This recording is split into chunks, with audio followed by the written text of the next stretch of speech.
I'm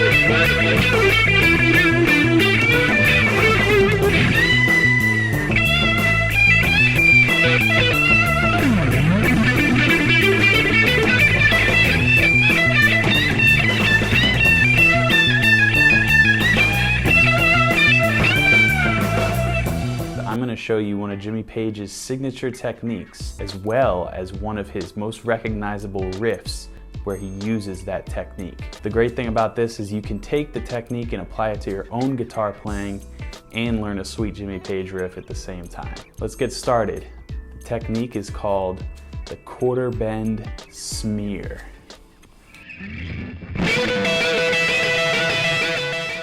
Now, Jimmy Page is known for his sloppy yet perfectly timed riffs, which is why I call this technique a smear. I compare it to smearing a canvas with paint.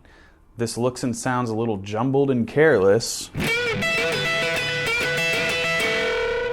but really every note is right on time, making Jimmy Page's style that much more unique. Now, you'll notice this quarter bend I'm doing, and I'll show you other places where that fits in. So let's start here on the 14th fret of the G string. What we're going to do is make a little quarter bend. So we're not quite getting up to this note. It's just like a quarter bend. This would be a half bend. This would be a quarter bend. So eventually you might actually reach this pitch, but you're not going to concentrate on nailing it every time. That's the smear. So we want to get these first two notes. 14th fret of the G string with the quarter bend, and once you reach the height of that bend, catch the 12th fret of the B string. Now that's a smear riff in itself. Should sound pretty familiar to you. Now, to complete this riff, we're going to catch the 12th fret on the E string after the B string. So we have our quarter bend on the 14th fret of the G, catch the 12th fret, and the 12th fret continue down to the E string.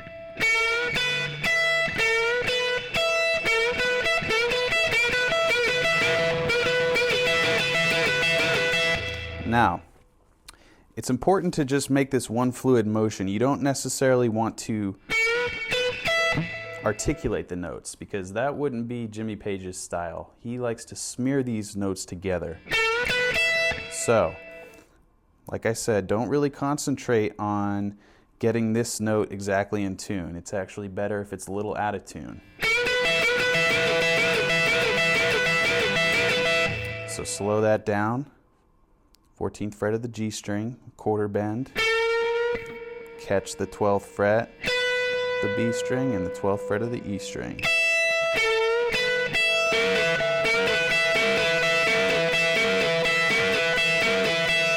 Now, you can use your ring finger for the 14th fret here, but I like to use my middle finger because these frets are pretty close together up here, so I can get away with it.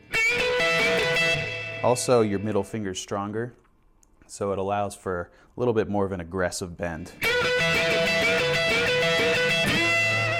Now that we have this part, we're going to complete this riff, and we're going to come back down, so it'll sound like this.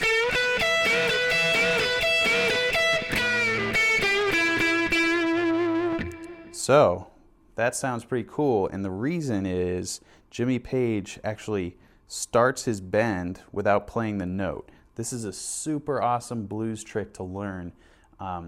Jimmy Page definitely made it his own, but you can apply this to your own guitar playing. So what I'm doing is, after we play our first smear riff 4 times,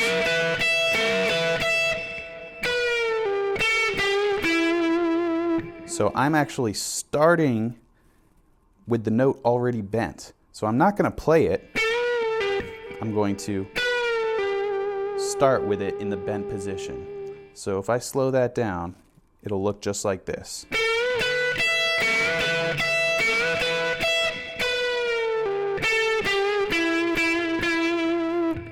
So you don't have to, as you can see, I'm not making any noise when I do this because my palm is muting the strings.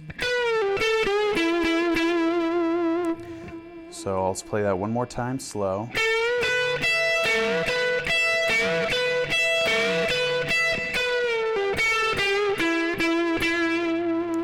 So these notes are a quarter bend down on the 14th fret of the G string, and that's going to pull off to the 12th fret of the G string, 14, quarter bend on the 12th, and then three times on the 14th fret of the D string.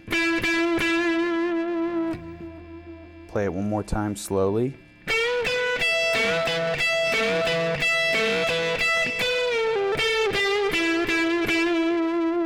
Now, you'll notice these little nuances, these quarter bends.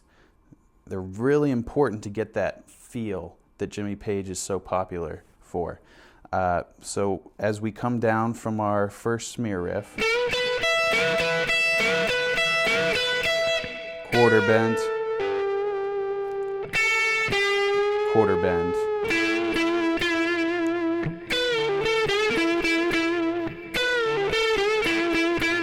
Slower.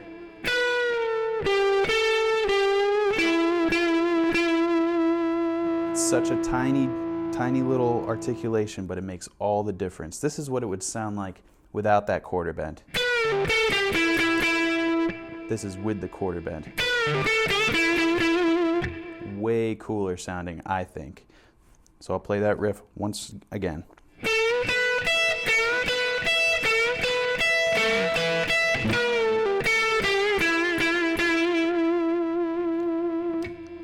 Here's what it sounds like sped up.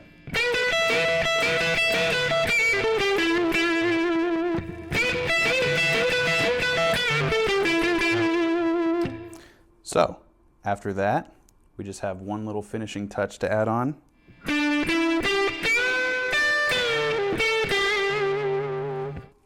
And that is 12th fret of the D string, 14th fret of the D string, 12th fret of the G string, 14th fret of the G string, and then we have, so this is actually a full bend. We catch that 15th fret of the B string while we're holding this bend on the 14th fret of the G string.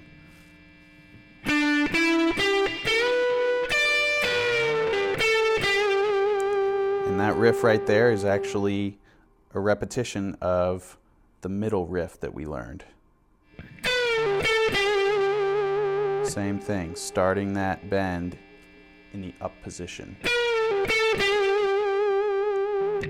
So, you can use your pinky like that and your ring finger, or like I do, my middle finger and my ring finger is going to catch that bend.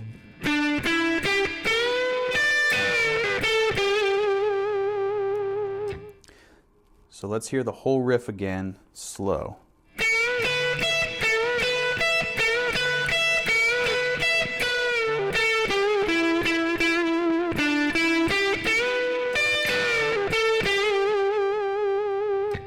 And here's what it sounds like sped up.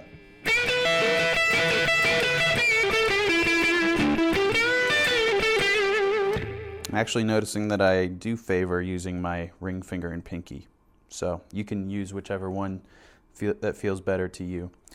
So I'm going to go over each little nuance one more time, and then I'm going to show you the rest of the solo slow and then fast. We have our smear with the quarter bend down,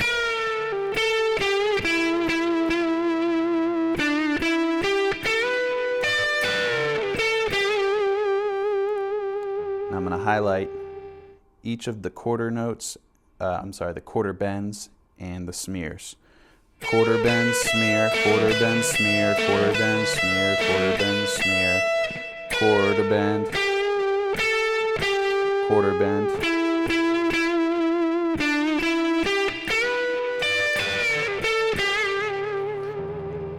as you can see, they're all over the place. So one more time, slow.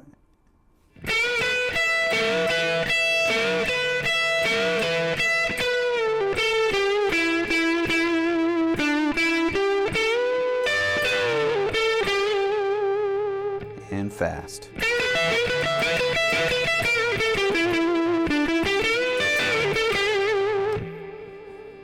All right, with that, you've learned the quarter bend smear technique. No problem, right? You can apply that to your guitar playing, not just Jimmy Page solos. Depending on what key you're in, you can just move that shape around and experiment with it, have fun with it. I'm going to show you the solo to Good Times, Bad Times now, one of my favorite Jimmy Page solos, and he starts it out with the riff we were just practicing. So let's move on.